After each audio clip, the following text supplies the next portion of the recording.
here doing a research project looking if human development and corruption in a country correlated with effectiveness of policies on wildcats. Human development is measured by the Human Development Index, or HDI. The United Nations Development Program gives a country a rank from 0 to 1, and it's based off of the country's education level, life expectancy, and income per capita. And it's normally depicted on a map like this, where blue is high HDI, and it goes down to dark red, where is the lowest HDI. Or I'm sorry, green, that's HDI. So I also looked at corruption, and I used the corruption index by an NGO named Transparency International, and they rank countries similar to the HDI on a rank of 0 to 1, with 0 being high corruption and 1 being low corruption. And they have a map just like the HDI, where the blue is the lowest corruption down to the red, where is the highest corruption. The International Union of Conservation, or IUCN, identifies threats for endangered or animals in general. And for each cat, there were threats such as disease, human-cat conflict, poaching, genetic loss, habitat loss, degradation, and fragmentation. For the 26 cats that I looked at, the top 2 threats consisted of human-cat conflict, which was normally retaliatory killing, which is this picture down at the bottom, where farmers would kill the cats in retaliation from them killing their livestock, and poaching, and then habitat loss, degradation, and fragmentation. In a lot of places I saw this mostly for agriculture. So I hypothesized that the effectiveness of conservation policies would be correlated with the corruption in the country's government and the human development in that government.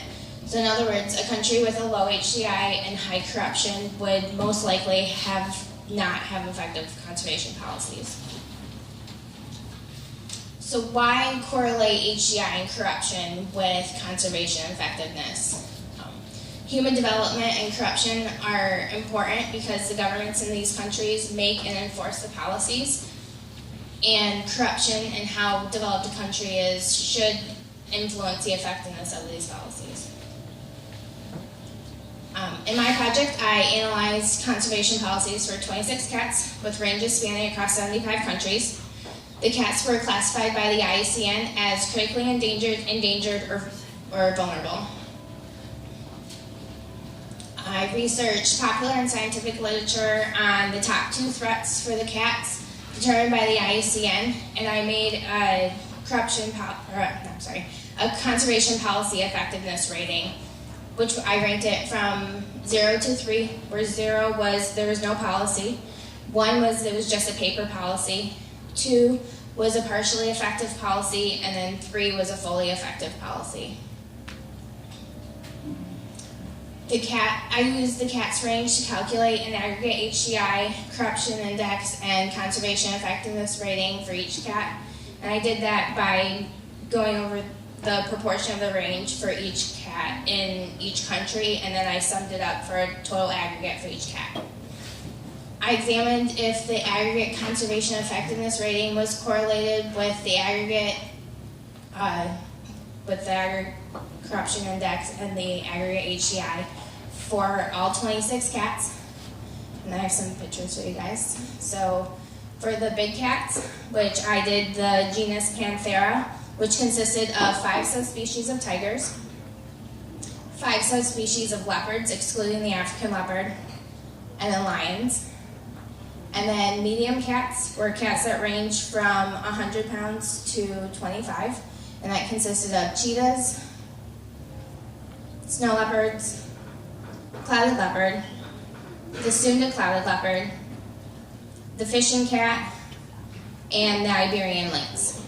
And then finally I did small cats, which were cats that were 20 pounds and under, and that consisted of the Borneo bay cat, the Chinese mountain cat, the black-footed cat, the cod, the Andean mountain cat, the marbled cat, the rusty spotted cat, the flat-headed cat, the ancilla, and the ancilla.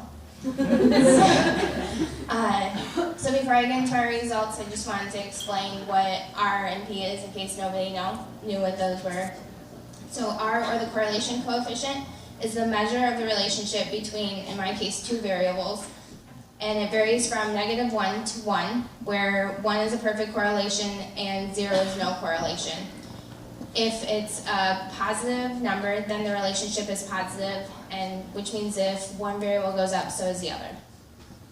And then the p-value tells you if the correlation coefficient is statistically significant or the likelihood that it didn't happen by random chance.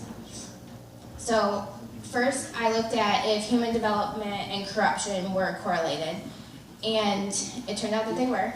I got an R of 0.47 with a P of less than 0.05. For all cats, the conservation policy effectiveness was correlated with HDI with a correlation coefficient of 0.511 and a P of less than 0.01. And corruption was not correlated with conservation policy effectiveness.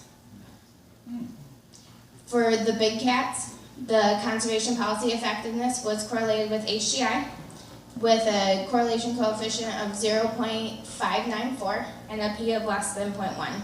And again, corruption was not correlated with conservation policy effectiveness. For the medium-sized cats, the conservation policy effectiveness was correlated with HDI with an R of 0.949 and a P of less than 0.005. Corruption was also correlated for the medium-sized cats with an R of 0.983 and a P of less than 0.001.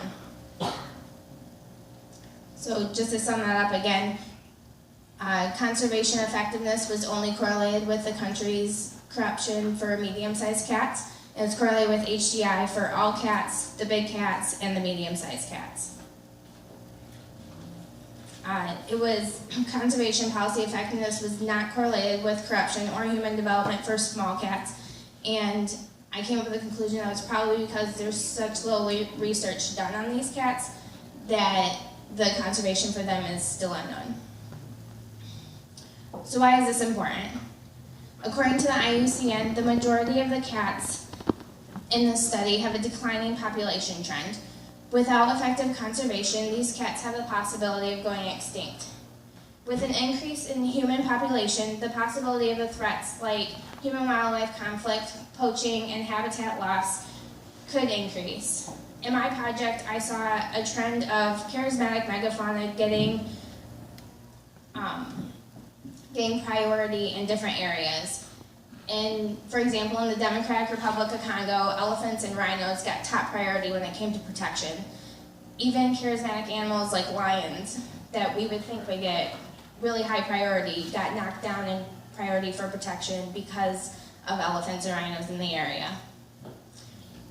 It's really important to know how we can have more effective policies and implementation of the policies that we have, and what variables could limit the effectiveness.